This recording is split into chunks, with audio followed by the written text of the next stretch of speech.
तो हम बता देना चाहते हैं कि हिंदी का 35 क्वेश्चन होता है और मैथ का 35 क्वेश्चन होता है और इंग्लिश का 15 क्वेश्चन होता है। इंग्लिश का तो सेट चल ही रहा है, तो चलिए अब क्वेश्चन स्टार्ट करते हैं। क्वेश्चन नंबर 1 है, दिए गए वाक्यांश के लिए एक शब्द दीजिए। दिए गए वाक्यांश मतलब अनेकार्थी शब्द इसको कहते हैं एक अलग अर्थ में। तो दिए गए वाक्यांश के लिए एक शब्द दीजिए जिसकी आयु कम हो। जिसकी आयु कम उसे क्या कहते हैं? जिसकी आयु कम हो उसे अल्प आयु कहते हैं। एक का डी हो जाएगा। अगला क्वेश्चन नंबर 2 है, दिए गए शब्द के पर्यायवाची शब्द का चयन करें। पर्यायवाची शब्द का मतलब हुआ समानार्थी शब्द, समान जो अर्थ देता है, समानार्थी शब्द। हाँ, तो ग्रह का जो है पर्यायवाची शब्द क्या होगा? ग्रह का पर्यायवाची शब्द क्या होगा? तो 2 का right answer option number D हो जाएगा, नक्षत्र होता है। ग्रह को हम लोग नक्षत्र भी कहते हैं समान अर्थ में। अगला क्वेश्चन नंबर 3, निम्नलिखित में से उस विकल्प का चयन करें जो लोहे के चने चबाना। लोहे के चने चबाना मुहावरा का अर्थ क्या होता है? तो 3 का right answer option number C हो जाएगा, बहुत कठिन परिश्रम करना। हम लोग नहीं बोलते कि आज तो तुम लोहे का चने चबा लिया, मतलब कठिन परिश्रम कर रहा। लोहे का चने चबाना का मतलब कठिन परिश्रम करना। इसका अर्थ समझना पड़ेगा हमको।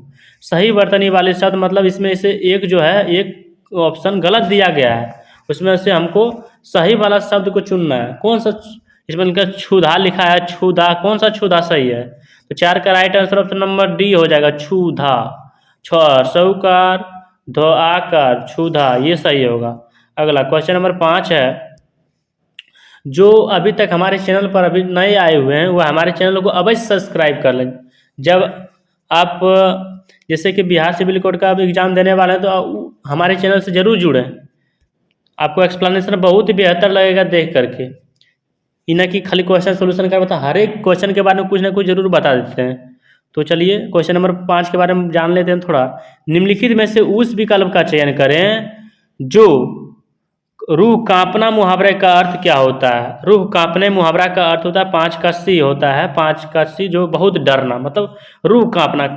इसका अर्थ ही पता चला, रूह कांपना मतलब बहुत डरना। 5 का right answer option number C. अगला क्वेश्चन है, क्वेश्चन नंबर 6 है, दिए गए वाक्य का वह भाग ज्ञात करें इसमें कोई त्रुटि है। इसमें कोई त्रुटि है, वही भाग को ज्ञात कर देखेंगे क्या त्रुटि है इसमें। पक्षियों की दुनिया कितना स्वच्छंद होती है। पक्षियों की दुनिया कितना स्वच्छंद होती है, तो इसमें क्या त्रुटि है? तो 6 का right answer option number C हो जाएगा, कितना स्वच्छंद। इसमें यही गलत होगा, कितना स्वच्छंद, तो यहाँ नहीं होगा, इसलिए यहाँ ये गलत है। अगला क्वेश्चन है 7 का, दिए गए शब्द का विलोम शब्द मतलब देखिए एग्जामिनर क्या करते हैं, विलोम शब्द लिख देगा, विपरीतार्थक शब्द लिख देगा और अलग अलग वर्ड होता है, मतलब कुछ भी लिख देगा यहाँ, लेकिन उसका मीनिंग सेम होता है। स्टूडेंट हर एक प्रैक्टिस सेट में इसके बारे में बता देते हैं, समानार्थी शब्द, पर्यायवाची शब्द और अलग अलग क्वेश्चन के बारे में बता देते हैं कि हाँ ऐसे ऐसे लॉजिक लगाएगा। विलोम शब्द की जगह विपरीतार्थक शब्द दे देगा, तो बहुत सारे विद्यार्थी स्टूडेंट कन्फ्यूज कर जाते हैं कि क्या होता है विपरीतार्थक। विलोम शब्द ये होता है मतलब उल्टा शब्द। तो 7 का जो है सत्कार, सत्कार का विलोम शब्द होता है। 7 का भी तिरस्कार होता है। अगला क्वेश्चन नंबर 8 जो है, क्वेश्चन नंबर 8 में दिए गए वाक्य में रेखांकित खंड को स्थापित करने के लिए उपयुक्त विकल्प का चयन करें। तो 8 का राइट आंसर जो होगा पहले हम क्वेश्चन पढ़ने के बाद देंगे। क्यों? क्योंकि यहाँ अंडरलाइन शब्द के अनुसार हम देंगे। सब आदमी समान नहीं होते, सब आदमी समान नहीं होते, इसमें अंडरलाइन जो किया गया है उसी के बारे में क्या बताएंगे, सब आदमी समान नहीं होते। 8 का right answer option number D हो जाए, मनुष्य के बराबर समान नहीं होते। आदमी समान मतलब मनुष्य के बराबर समान नहीं, इसलिए मनुष्य के बराबर समान नहीं होगा आंसर, इसलिए। अगला क्वेश्चन, क्वेश्चन नंबर 9 है कि आकाश में बादल छाए हुए हैं, मतलब जो रेड कलर का जो है कह रहा है कौन सा शब्द काले शब्द का पर्यायवाची नहीं है। काले शब्द का पर्यायवाची कौन सा शब्द नहीं है? तो वाग्देवी नहीं है, इसलिए 9 का right answer option number B हो जाएगा। अगला क्वेश्चन नंबर 10 है, सही वर्तनी वाले शब्द मतलब इसमें सही शब्द कौन सा है? संन्यास किस तरह लिखाया जाता है वही बोला जा रहा है। संन्यास अलग अलग गलत गलत दे दिया, एगो ऑप्शन सही है उसी को चूज करना है। तो 10 का right answer option number D हो जाएगा, संन्यास। 10 का right answer option number D हो जाएगा, संन्यास। अगला क्वेश्चन नंबर 10 का राइट आंसर संन्यास इस तरह होता है, स्व में अनुस्वार आधानो युवाक स्व संन्यास, इस तरह का लगता है तो नहीं होगा। संन्यास का आंसर होगा स्व आधानो युवाक स्व संन्यास, इस तरह से होता है। इसलिए मेरा आंसर हो जाएगा 10 का ए, 10 का ए करेक्ट आंसर होगा। अगला क्वेश्चन नंबर 11 जो है, जो इंद्रियों की पहुंच से बाहर हो वाक्यांश के लिए एक शब्द क्या होगा? तो 11 का राइट आंसर ऑप्शन नंबर ए हो जाएगा, इंद्रियातीत होगा। अगला क्वेश्चन नंबर 12 है, अंधेरे रातों वाला पखवाड़ा वाक्यांश के उपयुक्त शब्द क्या होगा? तो 12 का right answer option number C हो जाएगा, कृष्ण पक्ष, कृष्ण पक्ष। अगला नंबर 13 नंबर, निम्नलिखित में से कौन सा विलोम शब्द का सही नहीं, मतलब कह रहा है इसमें विलोम शब्द किसका नहीं है? क्रय का तो विक्रय होता है, बहुत बढ़िया। एकत्र का विकीर्ण होता है, ठीक। जय का पराजय होता है, लेकिन आहार का विहार तो नहीं होता, इसलिए कहाँ गलत है, इसलिए 13 का right answer option number D हो जाएगा। अगला क्वेश्चन नंबर 14 है कि काले तिल चबाना मुहावरा का अर्थ क्या होता है? काले तिल चबाना मुहावरा का अर्थ क्या होता है? तो 14 का राइट आंसर ऑप्शन नंबर ए हो जाएगा, पराधीन। अगला क्वेश्चन नंबर 15, दिए गए वाक्यांश के लिए एक सार्थक शब्द का चयन करें। अब यहाँ दिया गया क्वेश्चन, जिसे सारी बातों को ज्ञान हो, मतलब जिसे सारी बातों का ज्ञान हो उसे क्या कहते हैं? जिसे सारी बातों का सर्व स्वर्ग कहते हैं, स्वर्ग जिसको कहते हैं। अगला क्वेश्चन नंबर 16 है, दिए गए वाक्यांश के लिए एक सार्थक शब्द का चयन करें। तो जिसे तरने या पार जाने की इच्छा हो, जिसे तरने या पार जाने की इच्छा हो उसे तितीर्षु कहते हैं, इसलिए 16 का right answer option number D हो जाएगा। अगला 17 नंबर, निम्नलिखित में से शुद्ध वर्तनी वाला शब्द क्या होगा? अब इसमें देखेंगे और कौन सा ऑप्शन सही है उसी को हम सही करेंगे। तो 17 का right answer option number C हो जाएगा, अनिष्ट। अनिष्ट इसमें सही लिखा है, और सही कर आधा सौ टन, अनिष्ट, अनिष्ट। अगला क्वेश्चन नंबर 18 है, क्वेश्चन नंबर 18, दिए गए शब्द के विलोम शब्द का चयन करें। बोले फिर कि विलोम शब्द विपरीत अर्थक उल्टा शब्द कुछ भी दे सकता है, इसलिए न्यून का विलोम शब्द क्या होता है? तो न्यून का विलोम शब्द होता है अधिक, होता है न्यून का अधिक, इसलिए 18 का right answer option number B. 19 का क्वेश्चन है कि आँखों चार होना, आँखों चार होना मुहावरा का सही अर्थ क्या होगा? आँखों चार होना मुहावरा का सही अर्थ होता है आमने सामने होना, इसलिए 19 का right answer option number D. अगला क्वेश्चन नंबर 20 है, दिए गए वाक्यांश के लिए एक शब्द दीजिए। दिए गए वाक्यांश के लिए एक शब्द दीजिए। तो देखते हैं एक बार एक शब्द क्या है, जो ईश्वर में विश्वास रखता हो, जो ईश्वर में विश्वास रखता है उसके आस्तिक कहते हैं। यही क्वेश्चन में रहता है कि जो ईश्वर में विश्वास नहीं रखता, यहाँ रहता नहीं रखता हो, तो इसका आंसर हो जाता नास्तिक। तो यहाँ मेरा क्वेश्चन दिया गया है कि जो ईश्वर में विश्वास रखता है उसके आस्तिक कहते, इसलिए 20 का right answer option number D हो गया। बहुत ही ईजी क्वेश्चन है। चलिए अब 20 नंबर के बाद 21 नंबर क्वेश्चन चलते हैं। जिसके हाथ में चक्र हो, इस वाक्यांश के लिए सार्थक शब्द का चयन करें। जिसके हाथ में चक्र हो उसे चक्रपाणी कहते हैं, इसलिए 21 का right answer option number B हो जाएगा। अगला क्वेश्चन नंबर 22 है, दिए गए वाक्य में काले अंश को प्रतिस्थापित करने के लिए सर्वाधिक उपयुक्त विकल्प का चयन करें। स्कूल में व्याकरण की विधा दी जाती है, तो विधा जो है, विधा अंडरलाइन जो है रेड कलर का है, उसमें क्या अर्थ निकलता है? स्कूल में व्याकरण की विद्या दी जाती है, तो 22 का right answer option number B. विद्या का अर्थ ही होता है शिक्षा, शिक्षा देना। तो व्याकरण की विद्या दी जाती है मतलब व्याकरण की शिक्षा दी जाती है, व्याकरण को पढ़ाया जाता है, इसलिए 22 का right answer option number B हो जाएगा। अगला क्वेश्चन नंबर 23 है, दिए गए वाक्य का वह भाग याद करें जिसमें कोई त्रुटि है। यदि कोई त्रुटि नहीं है तो कोई त्रुटि नहीं है चुने। देखेंगे क्या त्रुटि है इसमें। कोयले की कू सुनकर मेरी नींद खुल गई, कोई त्रुटि नहीं है। क्या इसमें कुछ त्रुटि है? तो इसका right answer option number D हो जाएगा। डी भाग में ये पहला पार्ट हो गया, ये ए पार्ट मानेंगे इसको, ये बी पार्ट है, ये सी पार्ट है, ये डी पार्ट है, मतलब इसका जो है कोई एरर नहीं है, इसमें 4 होगा, इसका आंसर 4 होगा। मतलब 4 पार्ट में एरर है तो ऑप्शन नंबर बी में 4 है, इन्हें कि यहाँ 4 वाला ऑप्शन यहाँ मार देंगे डी, ये नहीं, ये गलत हो जाएगा क्योंकि मेरा एरर पकड़ा गया है यहाँ 23 का डी। हाँ तो डी पार्ट में देखते हैं कहाँ गलत है। कोयल की कुकू सुनकर मेरी नींद खुल गई, मेरी नींद खुल गई। कोयल की कुकू सुनकर मेरी नींद खुल गई, कुकू है, कुकू सुनकर यहीं गलत हो गया। हाँ कुकू सुनकर मेरे, ये दूसरा पार्ट में एरर है, दूसरा पार्ट कहाँ लिख रहा है? इसमें नहीं लिख रहा है, ये गलत है। इसमें भी नहीं लिखे, यह गलत है। सी में नहीं लिख रहे, नहीं गलत है, इसलिए डी राइट आंसर ऑप्शन होगा। ठीक, 23 का डी। अगला क्वेश्चन नंबर 24 है, दिए गए शब्द के समानार्थी शब्द, देखिए समानार्थी बोले, पर्यायवाची शब्द बोले, शब्द का अर्थ सबका वही होता है, इसलिए 24 का जो है समानार्थी शब्द लक्ष्मी। लक्ष्मी के समानार्थी शब्द क्या होता है? तो 24 का right answer option number D पद्धा। अगला देखिए, निर्देश में गद्यांश दिया गया है, गद्यांश को पढ़ करके हम उसका आंसर देंगे। नीचे उसका क्वेश्चन दिया रहेगा, दिए गए गद्यांश को कुछ शब्द हटा दिए गए हैं, दिए गए विकल्पों की सहायता से रिक्त स्थानों की पूर्ति करें, प्रत्येक प्रश्न की संख्या के सर्वाधिक उपयुक्त विकल्प का चयन करें।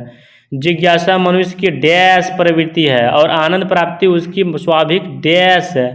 घोर से घोर डैश मनुष्य में भी ये दोनों प्रवृत्तियां स्वाभाविक है और जन्मजात उनका संतोषजनक डैश न होने पर मनुष्य में एक और तो डैश उत्पन्न होती है और दूसरी और भय, निराशा और अवसाद।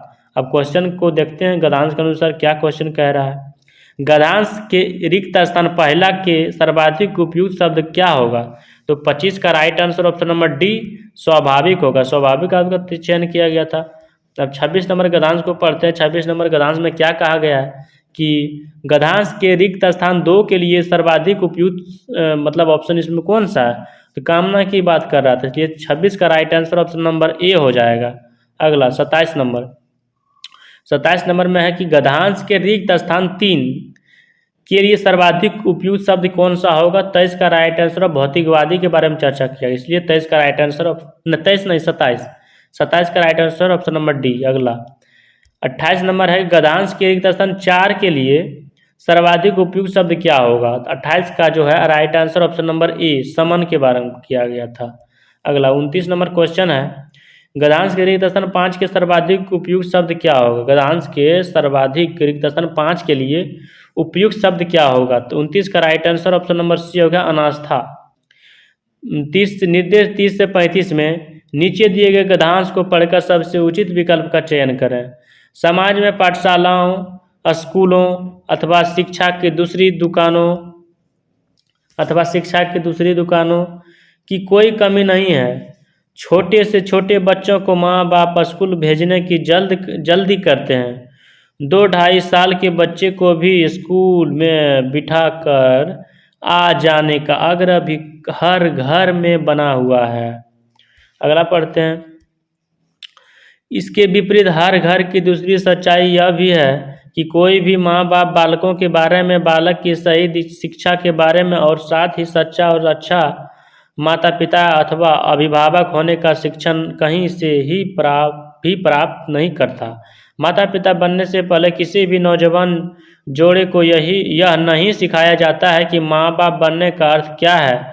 इससे पहले किसी भी जोड़े को यह भी नहीं सिखाया जाता है कि अच्छे और सच्चे दाम्पत्य की शुरुआत कैसे की जानी चाहिए। पति पत्नी होने का अर्थ क्या है यह भी कोई नहीं बताता। परिणाम साफ है कि जीवन शुरू होने से पहले ही घर टूटने बिखरने लगते हैं। घर बसाने की साला न आज तक कहीं खुली है और न खुलती दिखती है। समाज और सत्ता दोनों या तो इस संकट के प्रति सजग नहीं है और फिर इसे अनदेखा कर रहे हैं। चलिए अब क्वेश्चन देखते हैं गद्यांश के अनुसार क्या क्या क्वेश्चन है। तो 30 नंबर क्वेश्चन कहता है कि इसके विपरीत हर घर की दूसरी सच्चाई यह भी है कि डैश वाक्य में रेखांकित, मतलब इस जो है रेखांकित वह सच्चाई जो दिखाया गया है इसमें क्या है, इसका अर्थ क्या निकलता है। इसलिए 30 का right answer option number C हो जाए, वास्तविकता। इसके विपरीत हर घर की दूसरी सच्चाई, इसकी वास्तविकता दिखाई देती थी। 31 नंबर क्वेश्चन है कि घर के टूटने बिखरने का मुख्य कारण क्या है। 31 का right answer option number C हो जाएगा, दाम्पत्य का अर्थ न जानना। अगला 32 नंबर क्वेश्चन है, हर घर में किस चीज़ का आग्रह बना हुआ है। हर घर में किस चीज़ का आग्रह बना हुआ है? तो बहुत छोटे को स्कूल में बिठाकर आने का, इसलिए 32 का right answer option number D हो जाएगा। अगला 33 नंबर क्वेश्चन है, लेखक के लिए किसका शिक्षण प्राप्त करना जरूरी है। लेखक के लिए किसका शिक्षण प्राप्त करना जरूरी है। तो अच्छे माता पिता बनने का प्राप्त करना बहुत जरूरी है, वही शिक्षा देना चाहते हैं। 34 नंबर क्वेश्चन है कि माता पिता को बच्चों को सही शिक्षा के बारे में जानना क्यों जरूरी है। माता पिता को बच्चों को सही शिक्षा के बारे में जानना क्यों जरूरी है। 34 का right answer option number D हो जाएगा, जिससे बेहतर समाज का निर्माण किया जा सके। अगला 35 नंबर क्वेश्चन जो हमारा इस प्रैक्टिस सेट 4 का लास्ट सवाल है, जो हमने बहुत ही बढ़िया से एक्सप्लेनेशन करके इस वीडियो में इस क्लास के माध्यम से बहुत ही अच्छी तरह से आप लोग को कंटेंट दे पाए हैं। यदि आपको इस वीडियो से कुछ एक्सप्लेनेशन से कुछ आपको सहूलियत होती है या फिर आपको कुछ ईजी लगने लगता है, तो एक प्यारा सा कमेंट जरूर कीजिएगा कि हाँ बहुत ही अच्छा लगता है। तो अदर सब्जेक्ट लाते रहेंगे। अदर सब्जेक्ट जैसे कि हो गया मैथ का, अभी बाकी मैथ का अभी नहीं करवा रहे थे, मैथ का भी स्टार्ट कर देंगे अब इसके बाद से।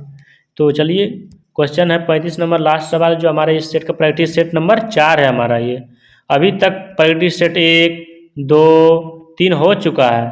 जो अभी तक नहीं देखे हैं, इस वीडियो को अंत तक देख लेने के बाद प्रैक्टिस सेट से पहला से स्टार्ट कीजिएगा, उसके बाद दूसरा, उसके बाद तीसरा, उसके बाद आप प्रैक्टिस सेट नंबर 5 पर आइएगा।